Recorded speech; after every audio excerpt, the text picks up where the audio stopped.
morning, guys. I'm feeling less lazy today. I'm out of bed an hour earlier. I'm gonna go start my normal CF morning stuff, but I just put on a new Dexcom because I was really trying to make it work. My previous one was on day 7 yesterday.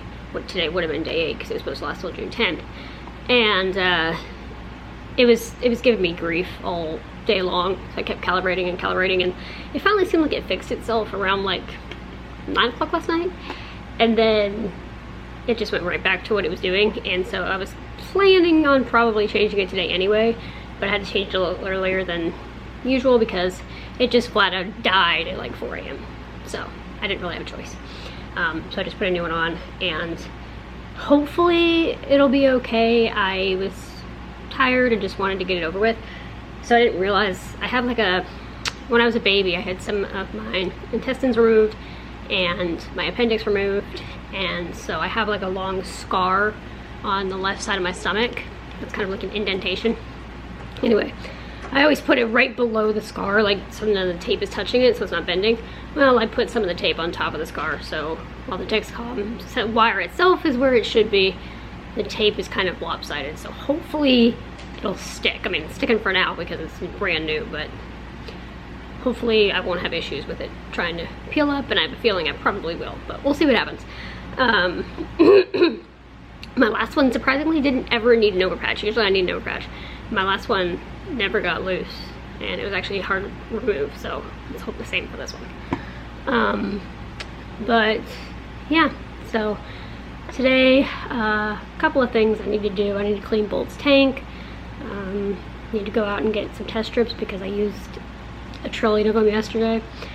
And that's about it. Work on my puzzle. That is infuriating me because I swear I thought this puzzle was gonna be so easy and it's not. But overall, just have a chill day, but a day that thankfully I'm more awake. And I am happy to say that my when I left the one thing I knew that ended up me in the hospital, I don't know if this was the only reason, but it was one thing, was that I was dehydrated, very dehydrated. And I get into this rut. I'm the kind of person where if I'm busy or I'm enjoying doing something, I just flat out forget to drink, and I also don't get thirsty much, so it's kind of a double negative there.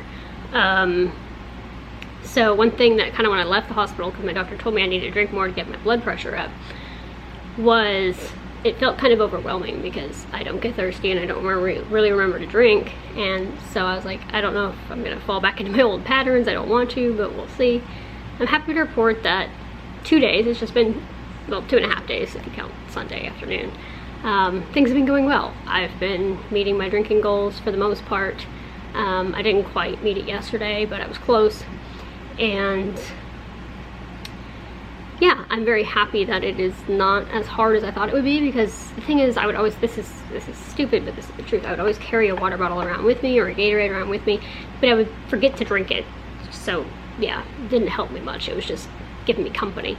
But now I just basically force myself to drink because I'm still not thirsty, but I'm already noticing improvements. My lips are less chapped. I have, just carting yesterday, I have more energy, and I don't have that. I'm still getting some weak dizzy feelings that are not blood sugar related, because that's the first thing I always check is if it's blood sugar related.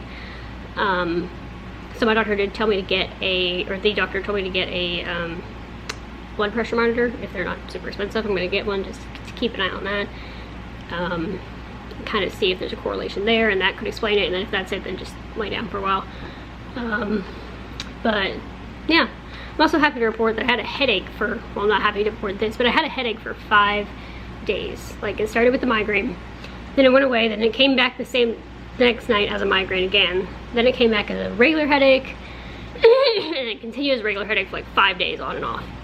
But it was always there when I woke up. I'm happy to report no head pain this morning. So we're gonna get started on our day. We are going to hope little Dexcom does not give me grief today, and we will get going. I am very close to 1 year since I started Dexcom. I think just a couple of days away, which is crazy for me. But I'm very thankful it's a tool that I have. It's a tool that I never wanted to have to use, but I'm thankful it's a tool that I have since I do have to use it. So the big reveal of how far I've gotten in 4 days, ignore my reindeer pants, I'm still in my pajamas, is pathetic. I've gotten some birds. I was working on this yesterday because it's like the easiest part to work on right now. Easiest. This is harder than the bowling puzzle. Like, you would think, looking at this picture, it'd be like a super easy puzzle, right? Right? It's driving me insane. And while I've got my llama coffee and a little bit of time here, I kind of wanted to shift the focus of this vlog to something I've been wanting to talk about. That's going to kind of wrap up this vlog because I've already filmed a lot this morning because there was a lot to say. And that is that while all this great stuff is going on, and I am very happy about it, except for the Dexcom failing, that's kind of, you know, not something to be happy about. There's an underlying emotional side going on right now, and that's because there always is this time of year.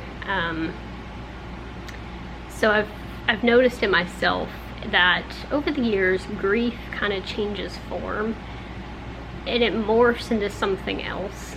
I've noticed that, you know, with animals, with Panda. I wouldn't say so much with Blondie right now because, I mean, I just lost her a couple months ago. But like with Panda, you know, it's been over a year and it kind of morphs and it changes form. And that's kind of how it is with Brooke. I was vlogging back then. I actually started vlogging in 2015, I think, maybe 16. I think it was 15. End of 2015. And so I was vlogging then. So I actually talked about it on the vlogs then, not very much.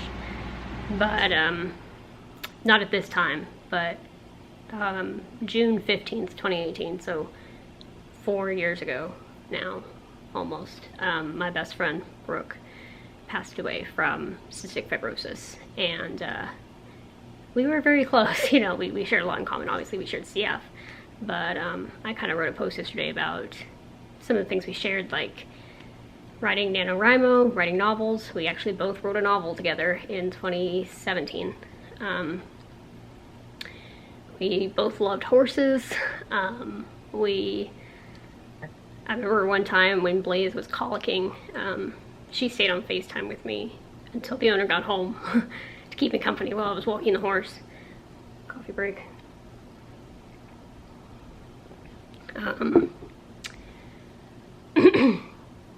We shared anxiety. We were both anxious people. Just little things I remember. I remember like staying up till 6 a.m. on FaceTime because it was her first night alone in her new house. And she was kind of nervous, so we just stayed up till FaceTime at 6 a.m. going absolutely insane. I remember, you know, on the flip side, her supporting me when I went through my, I don't know what is wrong with my voice this morning. When I went through the anaphylaxis in 2017, I didn't want anybody to see my face because I didn't want to see my own face because I knew it was bad. So until the swelling went down, I didn't even want to look at my face.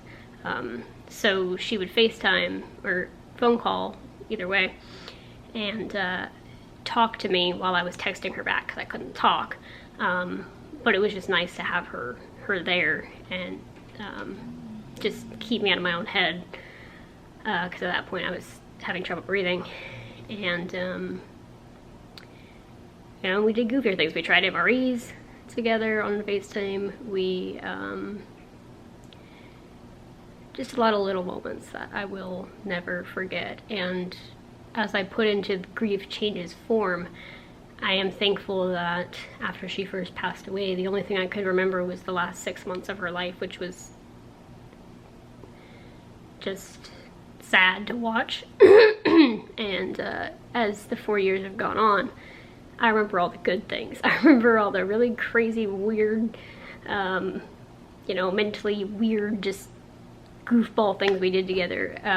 We watched April the Giraffe. We watched Tajiri to be born.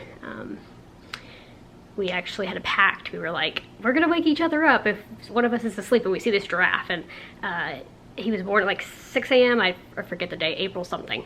And she actually called me. She's like, it's happening.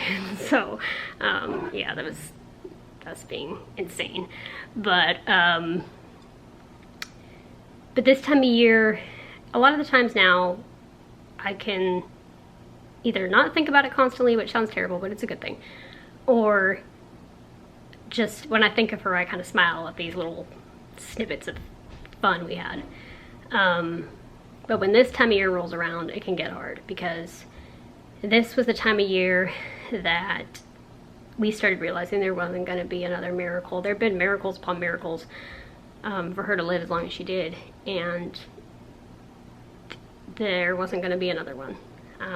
June 9th, tomorrow, was the last day that we ever FaceTimed and talked on the phone. After that, it was just texting.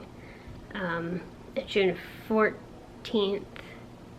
13th at night was the last time we ever texted. Last time I ever had direct communication with her. After that, on the 14th and the 15th, it was just her grandmother texting me.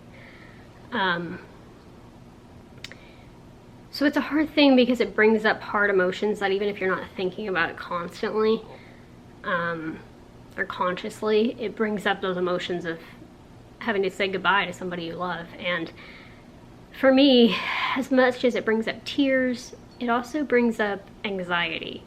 And that's something that happened after Panda died too, was I get anxious about wanting to just keep everybody safe and wrap everybody up and protect everybody. I think especially because I've had so much losses in the past. I mean, Brooke was 4 years ago, but then Blaze died in 2019. Cheetah passed away in 2020. Panda passed away in 2021, plus 2021. My grandma's still alive, but kind of lost her to dementia. And then, you know, this year, Biscuit and Blondie passed away. So it's like so much loss. And I want to like protect everybody, you know, just keep everybody safe. And while my rational brain knows that everything is fine, my irrational brain does not. I think in particular, I have a lot of anxiety over a very, very close, very great CF friend that I have now. And I don't want to have to relive that experience. Even though he's fine right now, I don't want to, you know, my mind goes to those places because I see some similarities. And, you know, like my other friend, she's having surgery tomorrow, and my mind goes to places of, I want her to be okay, you know, because the grief is there. It's trying to protect me. It just makes me feel miserable. It's trying to protect me. So that kind of happens between now and June 15th. And then after the June 16th rolls around, it's kind of like this weight comes off my shoulders that I survived another year of it. And so that's what's kind of been going on mentally. And yeah, I haven't actually felt it like this in a couple of years too, because 2019 I went on the cruise. We specifically planned that ship to leave on June 15th. 2020, the pandemic kind of, you know, was on my brain. In 2021, losing Panda, and then the Dexcom health, reactive hypoglycemia stuff. So while I'm thankful that there's no bad distractions this year, like the last 2 years, it does leave my mind open to feeling more than I felt in a while. So, but we'll keep on keeping on. We will remind our brain that everybody's okay. And we will work on the infuriating puzzle. I think that thing's gonna take more than a week. We'll drink our llama coffee. We'll take Trikafta and do meds and wait for Dexcom to warm up, and we will have a good day. But it felt good to kind of get that off my chest, because I'm not alone in this. Everybody deals with, as much as it sucks, everybody deals with grief. So hope you guys have a good day. Cheers, and I'll see you guys tomorrow.